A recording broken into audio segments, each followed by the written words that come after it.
un momento, por una serie de cosas, justo en la revista Etiqueta Negra confluimos, ¿no? Y a partir de ahí pues mantuvimos una relación como de interés mutuo por lo que hacía el otro, ¿no? Y fue así que en un momento que yo tenía ya empezada la investigación, ¿no? Que había partido como una crónica, pues este es un libro que está contado en clave de relato, ¿no? Esa es la idea, ¿no? Tratar de convertir el conocimiento, todo el conocimiento histórico de Machu Picchu en un relato fresco, desde el presente. Las historias ocurren en tiempo presente y en tiempo pasado, entonces hay como dos ejes. En un momento pues terminamos quedando para trabajar juntos, ¿no? Porque pues evidentemente Machu Picchu es tan inmenso como tema que requería de la acuciosidad de historiador para poder estar a la altura de las circunstancias, ¿no?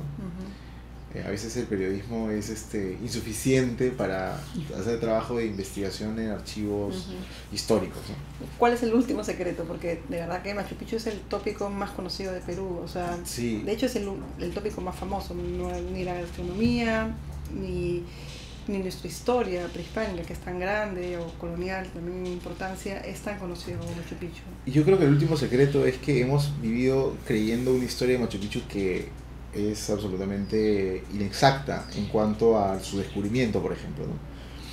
Tenemos esta idea de que fue un hombre al estilo Indiana Jones que descubrió una ciudad en la que estaba perdida y cubierta y olvidada y que nadie conocía. Pues cuando él llega, la mañana que él llega a Machu Picchu encuentra 3 familias viviendo ahí, ¿no? 3 familias que lo reciben, que le dan agua, le invitan camotes cocidos, le enseñan sus cultivos, cultivaban maíz, cultivaban papa, camotes, habían limpiado las terrazas agrícolas, la zona agrícola de Machu Picchu la habían limpiado un poco para ahí cultivar, y vivían ahí hacía años además, ¿no? Los hombres escapándose de ser reclutados para el servicio militar. Entonces cuando uno se entera de esa historia, ¿no? Y empieza a investigar y se da cuenta que en realidad llega Bingham a Machu Picchu y encuentra una inscripción ese día, ese viaje, que dice Lizárraga 1902, ¿no? Que es una inscripción que después él borra, ¿no? Él manda a borrar además, el mismo Bingham, ¿no? ¿Irán Bingham borra esa inscripción? Borra esa inscripción, sí. Y primero la paradoja es que él es el hombre que deja evidencia de que hay alguien que ha llegado antes, que es Lizárraga, ¿no? Y él lo anota en su libreta, en su diario, gracias a él lo sabemos, ¿no? Pero él es el mismo quien lo borra, ¿no? Lo borra porque al comienzo él dice, y lo anota así en su libreta literalmente, ¿no? Lizárraga es el primer hombre en pisar Machu Picchu, ¿no? Es el descubridor de Machu Picchu. Y tiempo después dice, yo soy el descubridor de Machu Picchu, ¿no? O sea, pasa el tiempo y él Ahorita estoy viendo una foto, hay una postal de unos cusqueños familiares de Lizárraga, que está la foto, yo he visto, ahora que me estás hablando, hay una foto de eso, ¿no es cierto? De la inscripción propiamente dicha no. Sí. Hay fotos de familias que van en los años 20, de hecho en el libro hay una foto muy famosa de Chambi. No esa foto, digo, Chambi, las fotos que hace en Machu Picchu son muy famosas, esta en particular es más bien desconocida, ¿no? Y era para las familias del Cusco bastante común ir a hacer un picnic, a comer, después de, incluso tenemos noticia de un matrimonio que va a hacer como una caminata hasta Machu Picchu en los años 20, ¿no? Incluso antes, ¿no? Para los lugareños era absolutamente conocida la ciudad. Y a partir de esa información fuimos yendo para atrás y encontramos que Machu Picchu es mencionado en documentos de 1657 y de ahí para adelante un montón de veces. No sabemos si es mencionado y se refiere a la ciudadela o al nombre, porque los cerros tenían pues Picchu y Cerro, o sea que estaban mencionados en varios mapas y en varios datos. Ya, o sea, habían referencias a Machu Picchu como digamos... Como lugar, ¿no? Y lo que sí se sabe ahora clarísimo es que mucha gente de la zona subía regularmente antes de que Bingham llegara, ¿no?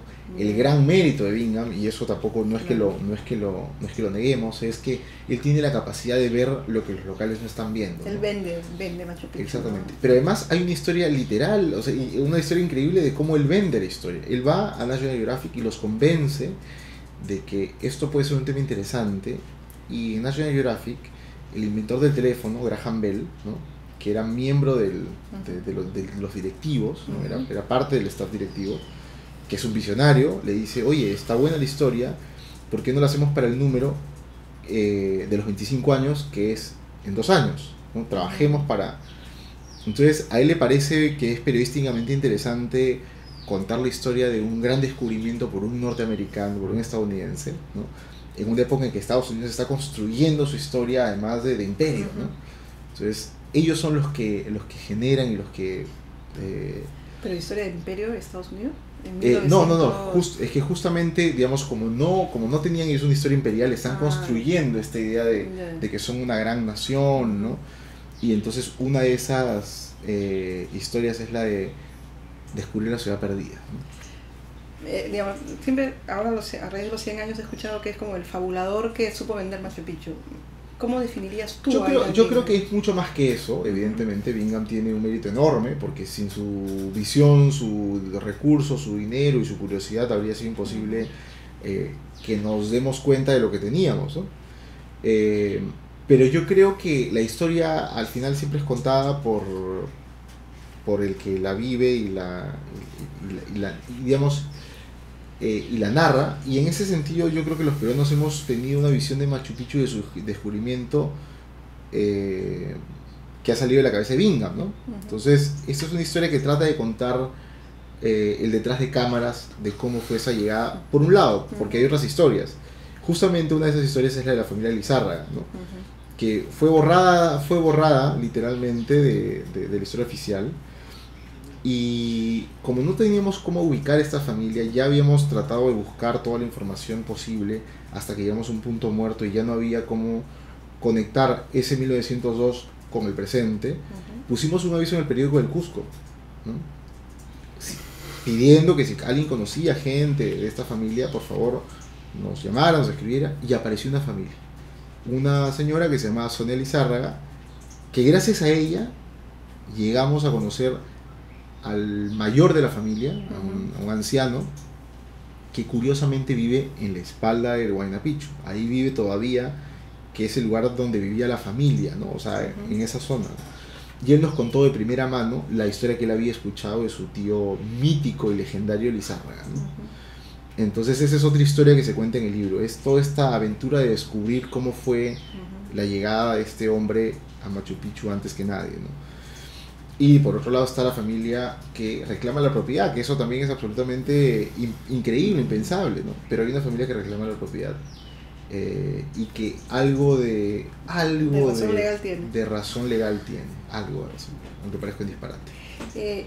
Machu Picchu además recién como digamos lugar para visitar en el Perú, recién es a partir de los años 70, 60, porque simboliza, bueno, según los Valcárcel o ellos, simboliza, digamos, el esplendor del imperio inca, pero a su vez también es como la negación de que el indígena puede crear, digamos, algo bueno, ¿no? Entonces, conocer Machu Picchu o conocer Miami era indistinto en los últimos tiempos. ¿Ustedes han hecho alguna evaluación de cómo los peruanos nos hemos acercado a Machu Picchu? Sí, mira, otra gran paradoja es que Machu Picchu, siendo lo que es el lugar menos investigado y explorado del Perú, justamente porque hay 2.500 personas todos los días. Para estudiarlo, investigarlo a profundidad, habría que cerrarlo. Entonces, como no se puede cerrar, todo lo que sabemos es casi te diría que mucho de lo que se sabe hoy fue descubierto y es producto de esas investigaciones de la época de Bingham, ¿no? Y después lo demás que sabemos lo sabemos gracias a las investigaciones de la Universidad de Yale o lo que han hecho los mismos arqueólogos del Cusco, que han podido descubrir cosas, pero no quizá todo lo que se podría saber, ¿no? Entonces es la paradoja, siendo lo que es desconocido. Por ejemplo, ¿no? Como los de Yale son los que han tenido las piezas, ellos han logrado hacer análisis con isótopos de carbono, ¿no? Han vaporizado los dientes, ¿no?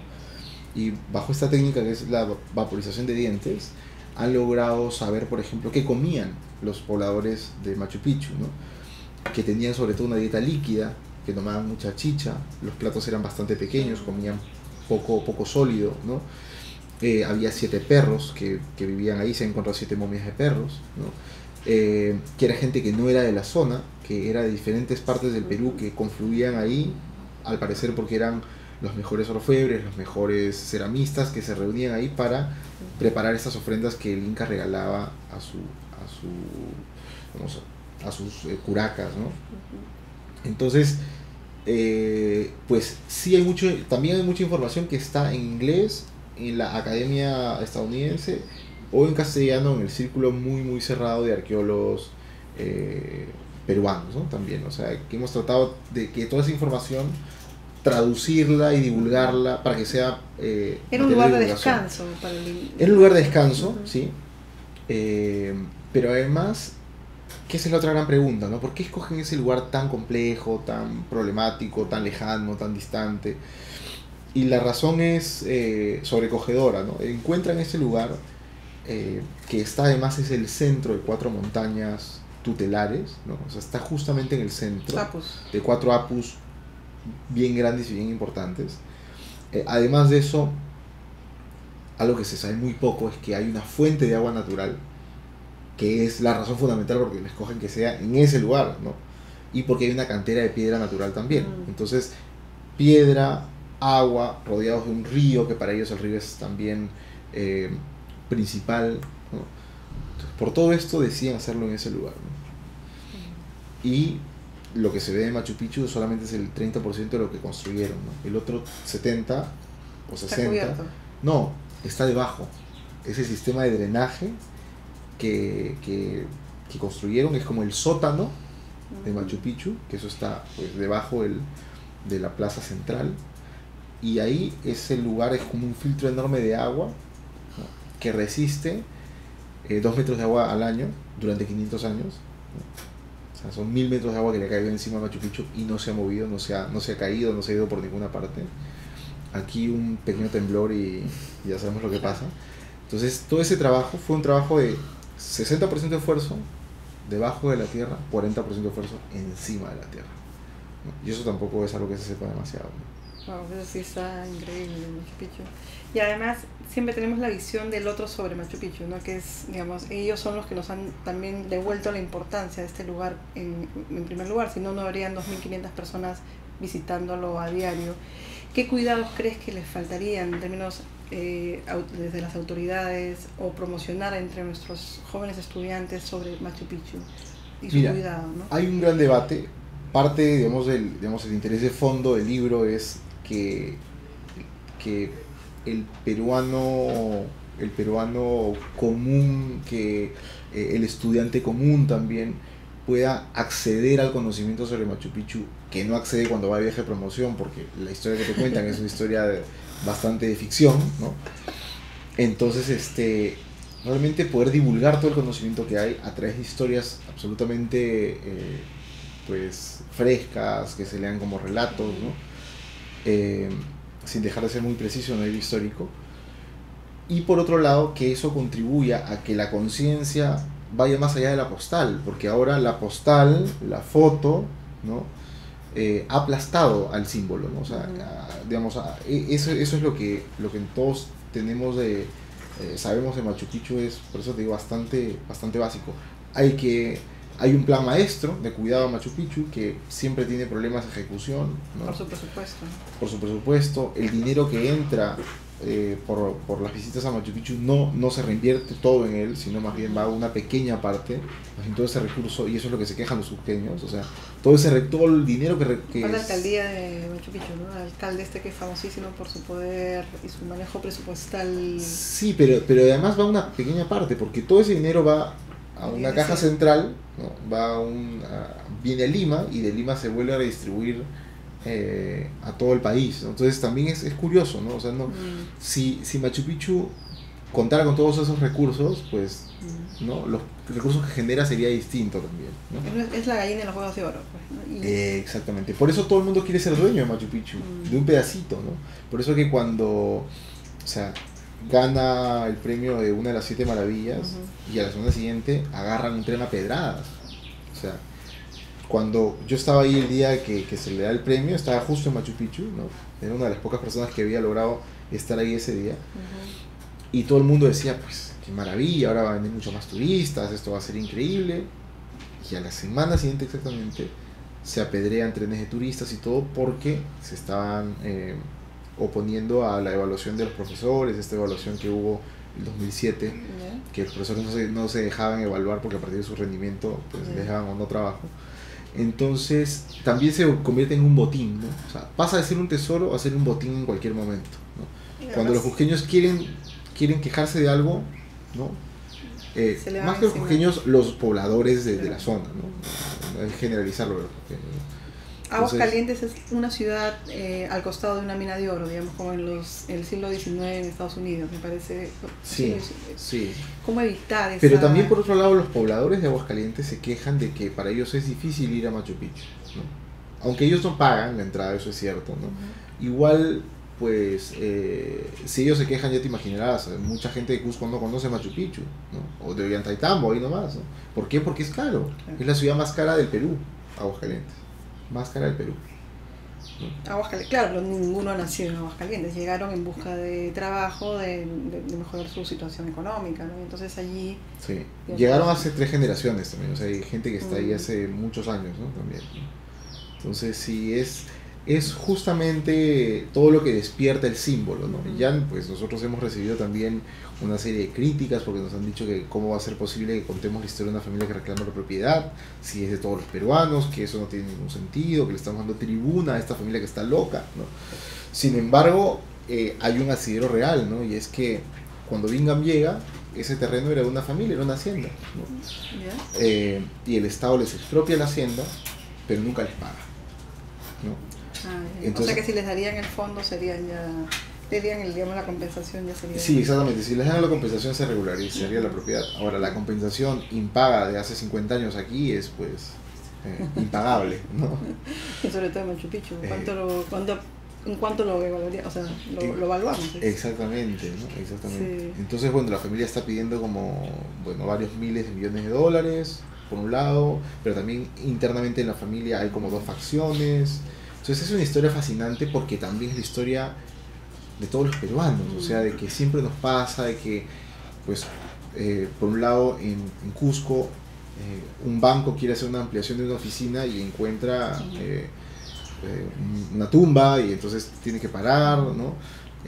Una familia encuentra también tesoros debajo de su casa, entonces siempre es la historia como del Perú de vivir con muchas, donde uno excava encuentra cosas, ¿no? Irán Bingham o la familia vinculada, o sea, ¿se han quejado por esta desmitificación de su padre? Porque... no, mira, nosotros estamos basados, una de las fuentes principales, una de las fuentes importantes para este libro también es las cartas que Bingham deja y que su hijo, Alfred Bingham, recoge en un libro en el que hace un perfil sobre su padre, ¿no?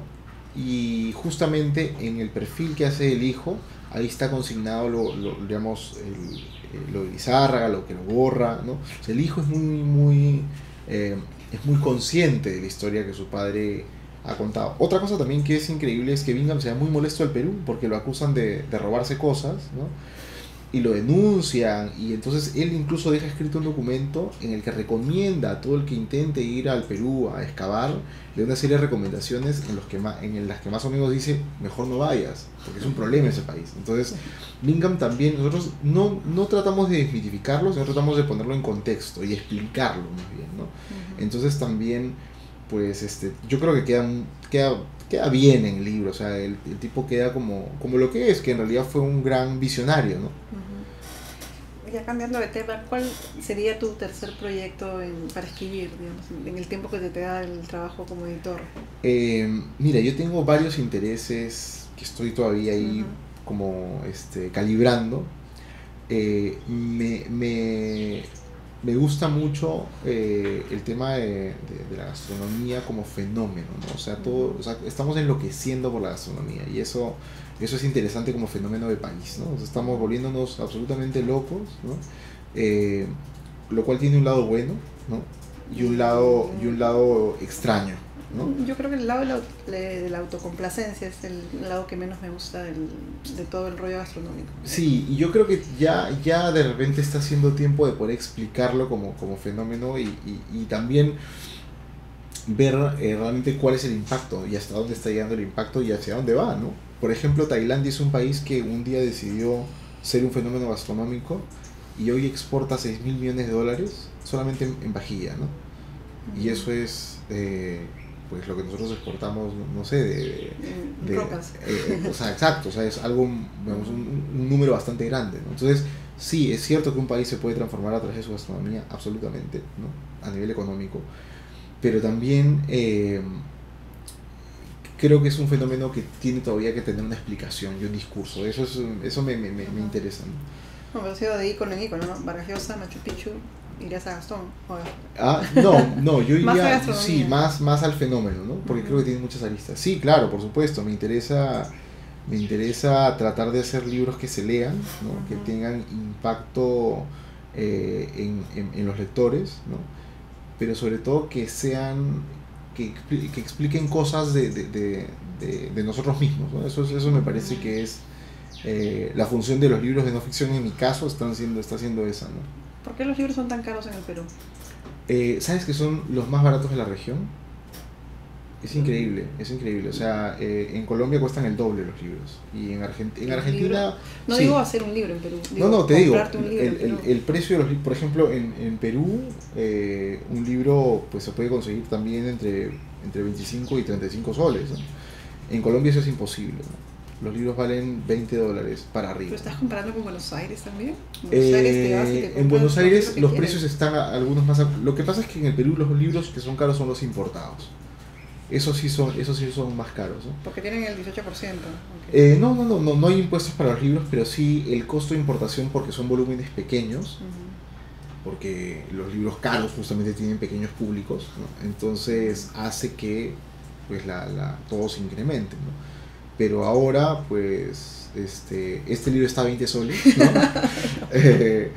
Y hay muchos libros que salen a precios pues bastante razonables, a partir de que hay también una industria que se activó en los últimos 5 años. O sea, antes sí era imposible. Ahora hay libros importados que valen 150 soles, eso sí también es así, es penoso, pero tiene que ver con que se traen 50, 100, 300, ¿no? O no hay ediciones populares, ¿no? Por ejemplo, en otros lugares de sus escritores hay ediciones populares que llegan a los estudiantes, que, o sea...